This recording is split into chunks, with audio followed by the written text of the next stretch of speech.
우리가 해외에서 살기 위해서 자금을 마련하는 데는 여러 가지 방법이 있습니다. 그러면 무슨 돈으로 해외에 나가냐?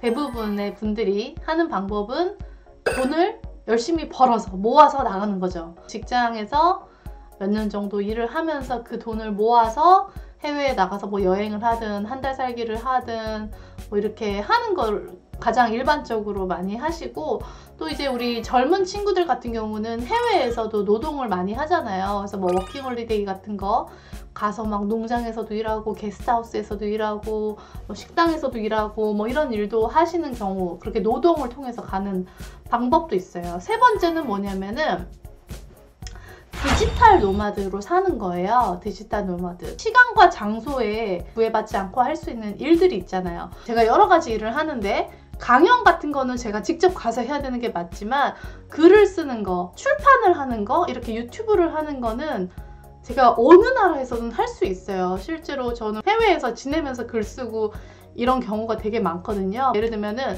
디자이너다. 내가 이제 거래하는 고객이 있다면 한국에 굳이 있을 필요가 없어요. 인터넷으로 시안을 막 주고받으면서 작업을 할 수도 있고, 번역가도 어느 나라를 가서도 할 수 있는 일이고, 그런 식으로 할 수 있는 일들이 굉장히 많아요. 디지털 노마드로 산다는 게 막 생각만큼 그렇게 막 어려운 것도 아니고 대단한 것도 아니고, 할 수 있는 일들은 굉장히 많습니다. 내가 컴퓨터로 할 수 있는 일이라면 다 디지털 노마드로 충분히 할 수 있는 일이고요.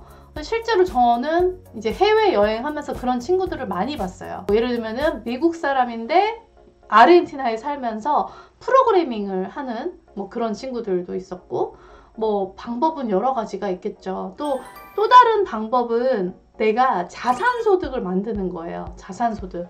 그래서 뭐 가장 뭐 흔한 거는 부동산이겠죠. 아파트가 됐든 원룸이 됐든 상가가 됐든 그런 게 있다. 그러면 그 월세로 생활할 수 있으면 베스트죠. 짱.